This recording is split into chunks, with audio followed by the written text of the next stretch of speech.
Welcome to Daily Office Devotions. I'm Reggie Kidd, joining you from inside the Cathedral Church of St. Luke in Orlando, Florida.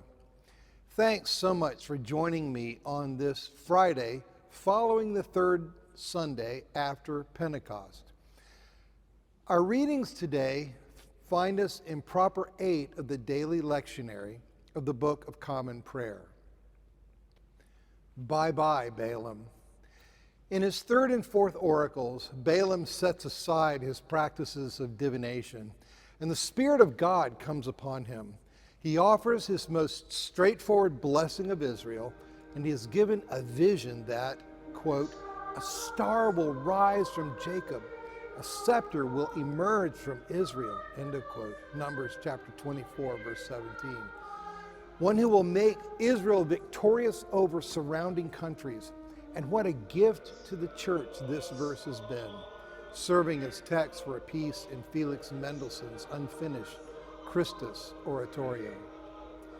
At the end of his interviews with Balak of Moab, Balaam promises to go home to Syria.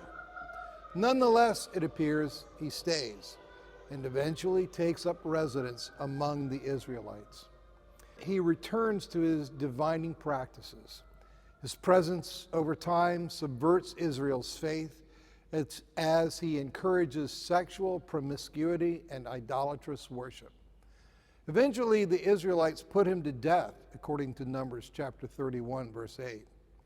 The New Testament remembers him not as a prophet of Messiah, but as someone who loved to earn money by luring people into false worship and sexual misbehavior.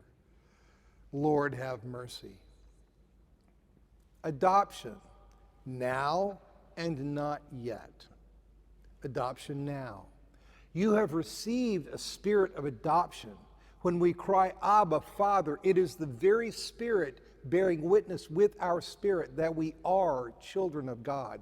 Romans chapter 8, verse 16. And adoption not yet. We ourselves, having the first fruits of the Spirit, groan inwardly while we wait for adoption, the redemption of our bodies.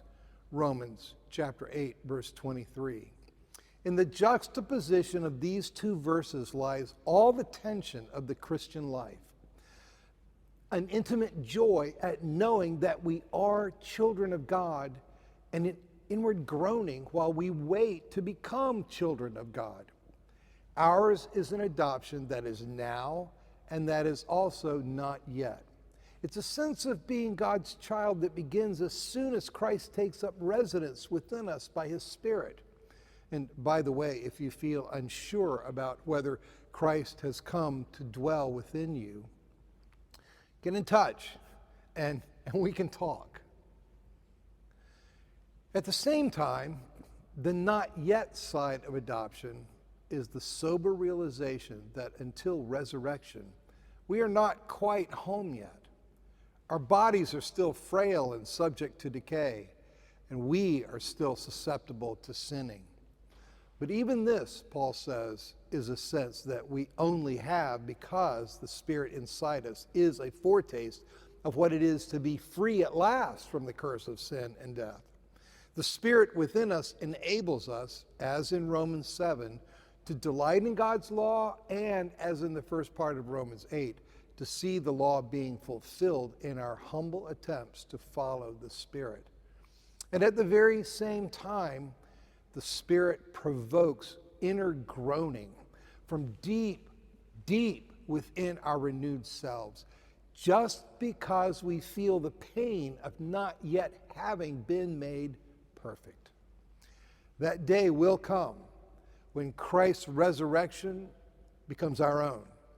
When what Paul calls the outer man, which is subject to decay in the now, see 2 Corinthians chapter 4, verse 16, and the inner man, which is already being made new day by day, again, see 2 Corinthians chapter 4, verse 16, when they are no longer headed in opposite directions, but will have finally been brought perfectly in sync in the newness of new creation.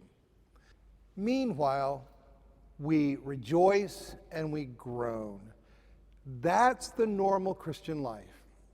I submit it's the only way we can find perspective for this moment in our calendar year when we celebrate the 4th of July's promise of freedom, signed both in ink in Philadelphia on July 4th, 1776, and in blood in Gettysburg on July 1st through 3rd, 1863, and in which we lament how far from the promise of freedom too many Americans still are. We're not surprised when the world around us feels the same conflict that we find inside ourselves. That realization alone anchors us and energizes us as we both wait for and work towards the day when, as Paul says, the creation itself will be set free from its bondage to decay and will obtain the freedom of the glory of the children of God. Romans chapter 8, verse 21. May you be richly blessed this day.